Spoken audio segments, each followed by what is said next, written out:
মাটি পড়লে ইট হয়, কিন্তু সেই ইটের উপর যারা পানি ঢালেও সে আর আগের মতো কখনো মাটি হয় না। মানুষের মনও ঠিক তেমনি, অতিরিক্ত কষ্ট আর অপমান ধীরে ধীরে মনটাকে পাথর বানিয়ে দেয়। হাজার ভালোবাসা দিলেও সে মন আর আগের মতো নরম হয় না। যে ব্যক্তি প্রতিদিন 11 বার পড়বে লা হাওলা ওয়ালা কুওয়াতা ইল্লা বিল্লাহিল আলিউল আজিম, আস্তাগফিরুল্লাহ আল্লাযী ইল্লাহা ইল্লাল্লাহা ইল্লা হুয়াল হায়ুল কাইয়ুম ওয়াতুবু ইলাইহি, লা হাওলা ওয়ালা কুওয়াতা ইল্লা বিল্লাহিল আলিউল আজিম, তার মনের সব আশা স্বপ্ন পূরণ হয়ে যাবে। ভোর থাকতেই সংসারের কাজগুলো শুধু করি বলেই সময়ের মধ্যে সমস্ত কাজকর্ম সামলে নিতে পারি। ডিপ ক্লিনিং আর টাকা জমানোর সহজ কৌশল। তো নতুন দিনে নতুন আরেকটি ব্লগ ভিডিও নিয়ে হাজির আমি আপনাদের মাঝে সাভানা, ভারতের ছোট্ট একটা গ্রাম শীতলকুচি জেলা থেকে বলছি। তো welcome back to my channel. আসসালামু আলাইকুম। তোমরা সবাই কেমন আছো? আমি আশা করি তোমরা সকলেই ভালো আছো। আলহামদুলিল্লাহ আমিও ভালো আছি, আর আমার পরিবার পরিজনদের নিয়ে আলহামদুলিল্লাহ আমি ভালোই আছি। আর আমার প্রাণপ্রিয় কলিজা আপু ভাইয়েরা, তোমরা সবাই কেমন আছো? আমি আশা করি তোমরা সকলে ভালো আছো। তো বরাবরের মতো না ব্লগটা আমি সকাল থেকেই শুরু করে দিলাম। তো চলো ব্লগটা দেখতেই থাকো, আশা করি খুবই ভালোই লাগবে। আর আমার ব্লগ যেহেতু প্রতিদিন বিকেল 4টায় আসে, আর আমার ব্লগের কোনো না কোনো অংশে ভালো লাগলে সাবস্ক্রাইব করে পাশে থাকবেন। ভোর থাকতেই সংসারের কাজগুলো শুধু করি বলেই সময়ের মধ্যে সমস্ত কাজকর্ম সামলে নিতে পারি। ডিপ ক্লিনিং আর টাকা জমানোর সবচেয়ে সহজ কৌশল তোমাদের কাছে শেয়ার করব আজকে। তো চলো ব্লগটা দেখতেই থাকো, আশা করি খুবই ভালোই লাগবে। আমরা যদি প্রত্যেকটা গৃহিণী ভোর থাকতেই সংসারের কাজগুলো করি খালি পেটে সমস্ত কাজ, তাহলে সময়ের মধ্যে সমস্ত কাজ আমরা সামলে নিতে পারবো। আর যদি করতে না পারি তাহলে আমাদের সারাদিনও করলেও সময় বাঁচবে না। কারণ যত বেলা করে আমরা সংসারে কাজ করব তত কিন্তু দেরি হয়। ওই জন্য ভোরে ভোরে উঠে যদি সংসারের ভোর অন্ধকার থাকতেই যদি আমরা সংসারের কাজগুলো করে নেই খালি পেটে, তাহলে অনেক কাজ করা যায়। আর যদি ভরা পেটে কাজ করো একটা কাজও করতে পারবেন না, তখন আলসেমি ধরবে যে না একটু শুয়ে পড়ি এরকম একটা পরিস্থিতি দাঁড়াবে। আর টাকা জমানো সবচেয়ে সহজ কৌশল তোমাদের কাছে আমি শেয়ার করতেছি। আর কয়েকটা অগোছালো কাপড় গুছিয়ে নিচ্ছি, আর আমার সাদামাটা টিনের ঘরটা একটু পরিষ্কার করে নিচ্ছি। তো চলো ব্লগটা দেখতেই থাকো, আশা করি খুবই ভালোই লাগবে। আর সবচেয়ে সহজ কৌশল কি টাকা জমানোর সেটাও বলছি তোমাদের। দেখুন, সংসার খরচ কিন্তু সবাই করে। সংসার খরচ কারো 10,000, কারো 15,000 প্রত্যেক মাসে, কারো 20,000, কারো 25,000, কারো 30,000। ওখান থেকে আমাদের টাকা সঞ্চয় করতে হবে। কিভাবে? পরিমাণে কম করতে হবে। দেখুন, যেখানে আমরা 15,000 টাকায় সংসার চালাবো, মনে করো 500 টাকা দিন, 500 টাকা দিন হলে 15,000 টাকা মাস হয়। তখন আমরা কি করব, ওখান থেকে 100 টাকা আমরা সেভ করার চেষ্টা করব।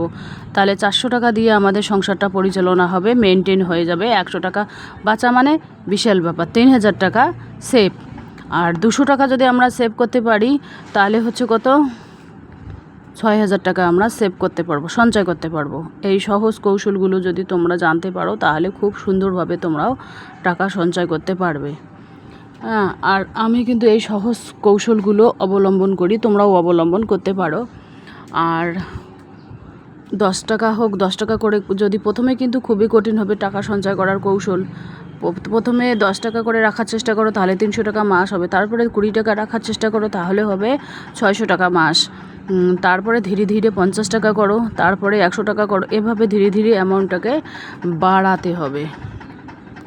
তারপরে আমরা জীবনে অনেক কিছু করতে পারবো। আর যদি না পারি তাহলে জীবনে আমরা কোনো কিছুই করতে পারবো না, এটাই হচ্ছে মেন কথা।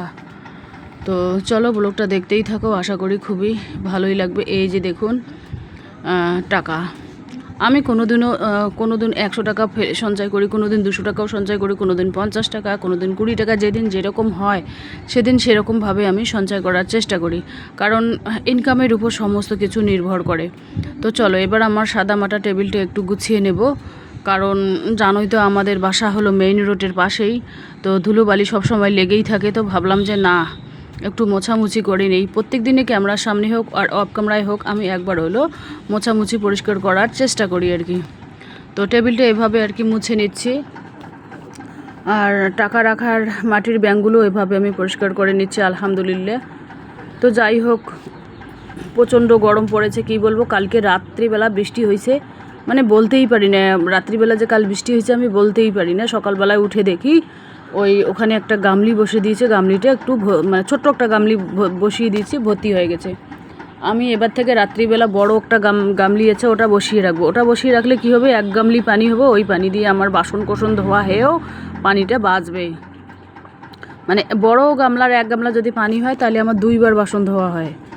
কারণ আমি এখন নিচে বাসন কম ধুই, উপরে ধুই, কারণ সিঁড়িটা আছে। বৃষ্টি হলে সিঁড়িটা পিছলে হয়, পিছলে পড়ে হাত পা ভেঙে কোমর ভেঙে গেলে আর একটা জ্বালা। সেই জন্য উপরেই আর কি, যতদিন আর একটা মাস, এই ভাদ্র মাসটাই তো বৃষ্টি হবে, তারপরে তো নিচে, তারপরে উপরেই করব। কারণ নিচে দুটা থাকলে করব, উপরে করলে সুবিধা হয়। উবিটা মানে নিচে নিয়ে যাও, উপরে আনো, একটা বিরক্তিকর কাজ লাগে, অনেক নিচে যেতে হয়, ওই জন্য উপরেই ঠিক আছে। তো এবার আমি কাঠের ফার্নিচারের আলমারিটা একটু পরিষ্কার করে মোছামুছি করে নেব। এই যে দেখুন, এই আলমারিটার এটা কিন্তু লকটা ভেঙে গেছে, সেই কারণে আর কি ফাঁকাই থাকে সবসময়, 2-4 আঙ্গুল ফাঁকাই থাকে সবসময়। ওটা বন্ধ করার চেষ্টা করতে হবে, লক নিয়ে আসতে হবে, কিনে নিয়ে আসতে হবে। উপরে ফ্যান চলছে, আর বিছানাটা এভাবে টান টান করে রেখেছি, আর একটা লালের একটা এভাবে গুছিয়ে রেখে দিয়েছি। আর এই যে দেখুন টাকা, এখানে 500 টাকার নোট আছে। এখানে বর্তমানে আছে 30,000 টাকা। 500 টাকা আর কি, নতুন আর কি, নিউ আর কি। আর এই যে দেখুন, মুরগি খাবার দেব, কারণ আমার মুরগি ভাত, বাসি তরকারি যা আছে, বাসি ভাতটা সবই খায় কিন্তু। এই যে দেখতে পাচ্ছেন, এখন দিয়ে দেবো আর কি। তো যাই হোক, আকাশের পরিস্থিতি আজ খুবই ভালোই আছে, অত বেশি গরম নেই, কারণ যেহেতু কাল রাতে বৃষ্টি হয়েছিল, একটু মানে গরমের জোরটা খুব কম আছে। তো এই যে দেখুন, আমার চাল কুমড়ো এখানে 3টা আছে। 3টার মধ্যে একটা আমার বোনকে দেবো, একটা মাকে দেবো, একটা আমরা খাবো। তো এবার আমি মুরগিদের খাবার দেবো। মুরগিদের তোমাদের এক ঝলক না দেখালেই নয়। এই দেখুন, পুঁই শাকটা এভাবে আমি বেঁধে রেখে দিয়েছি। মাঝে মাঝে 2-4টা পাতা ছিঁড়ে আমি মনে করো একটু কুচু কুচু করে কেটে ভেজেও খাই। আবার মাছ টাছ আনলে মাছের ঝোলে দিয়ে রান্না করলে হেভি টেস্ট লাগে। পুঁই শাক দিয়ে রান্না করলে হেভি, রুই দিয়ে পুঁই মাছ দারুণ লাগে। ওখানে ঝিঙ্গা করেছি, ঝিঙ্গার একটা ঝিঙ্গেও হয়নি, কারণ হবে কি না হবে কোনো ভরসা নেই। লাউয়ের গাছ রোপণ করেছিলাম, 3-4টে হয়েছিল, মরে গেছে, 1, 2, 3টা আছে আপাতত। তো যাই হোক, আরও লাউয়ের বিচি নিয়ে আসবো, রোপণ করব। কয়টা হবে না হবে না, 2টা লাউয়ের চারা উঠলেই ফাটাফাটি, আর বেশি লাগে না। তো এই যে দেখুন, মুরগিদের এক ঝলক তোমাদের না দেখাইলেই নয়। ওদের ছেড়ে দিলে একেবারে ফারাক্কার ব্রিজের মতো ছুটে চলে আসে। তো এদের নিয়েই আমার জীবন। এদেরকে দেখাশুনে 3 বেলা 2 বেলা খাবার দিতে হয়, পানি দিতে হয়। মানে 10 টাকা হলেও নাড়তে পারি ডিম বিক্রি করে। এদের দেখাশুনে যদি আমি না করি, কে করবে? বর্তমান বৃষ্টি নেই, ঘরটা একটু, রুমটা একটু শুকনো হয়ে গেছে। ডিম তুলে নিয়ে গেছি, এটা হচ্ছে বিকাল টাইম, মানে সকালবেলায় ডিম তুলে নিয়েছি, দুপুরবেলায় নিয়েছি, বিকেলে খুব কম পারে, কচিত 1-2টো ডিম পারে, বাস এতটুকুই। আমার মুরগি বেশিরভাগ সকালেই ডিম পাড়ে, 7 সকালে। ওই বেশিরভাগ ওই সকাল 8টার থেকে শুরু করে, 7টার থেকে শুরু করে একেবারে 12টা অবধি ডিম পাড়তে থাকে। তো এখন আর মুরগি আর নিয়ে আসবো না, এ কটাই থাক। যখন আমার 20 মিটার হবে, সাত দেওয়া কমপ্লিট হবে, তখন 20 মিটারের নিচে আমি 500 হোক 600 হোক মুরগি, ডিমের মুরগি রাখবো। এখন জায়গার অভাব, সেই জন্য এখন আর বাড়াচ্ছি না। আপাতত ছোটোভাবে ব্যবসাটা রূপ দিচ্ছি। যখন আলহামদুলিল্লাহ আমার ছাদ হয়ে যাবে, তখন 20 মিটারের নিচে অনেক জায়গা থাকবে, তখন কিন্তু আমি অনেক মুরগি লালন পালন করতে পারবো। তো চলো, আজকের ব্লগ এ পর্যন্তই। ততক্ষণ তোমরা সবাই সুস্থ থাকো, সাবধানে থাকো, টাটা, আল্লাহ হাফেজ। আর ব্যাগ ডেলিভারির জন্য আমি বেরিয়ে পড়লাম, টোটোর মধ্যেই বেরিয়ে পড়লাম, কারণ টেম্পুর মধ্যে খুব গরম লাগে, সেই জন্য টোটোর মধ্যেই আমি বেরিয়ে পড়লাম। আর যে দেখুন, আমাদের বাড়ির পাশে এটাই হচ্ছে বড় নদী, পানি একেবারে থই থই হচ্ছে। আর গ্রামের মানুষগুলো এভাবে গরমের মধ্যে দেখুন মাটি কাটাকাটি করতেছে, খুব কষ্ট করে ওরা। কাজ করতেছে। গ্রামে থাকাও যেমন সুখ, কঠিনও তেমন। গ্রামের কাজগুলো কিন্তু খুবই কঠিন। মানে থাকা সুখ বলতে কি, মনে করো গ্রামে থেকে যদি এক সপ্তাহ সবজি বাজার না করো তাও কিন্তু চলে যাবে। একদিন আল কচু হয়, ওখান থেকে তুলে এনে খেলে, একদিন কচুর পাতা খেলে, একদিন ঢেঁকি শাক তুলে নিয়ে এসে খেলে। মানে বললাম, গ্রামের বাড়িতে থাকলে এক সপ্তাহ যদি বাজার নাও করো তবু কিন্তু সংসারটা চালিয়ে নেওয়া যাবে, কিন্তু শহরের মধ্যে সেটা করা যাবে না। তো এই যে দেখুন গ্রামের ছোট বড় টিনের ঘর, জাস্ট অসাধারণ পরিবেশ। তো চলো টাটা, আল্লাহ হাফেজ।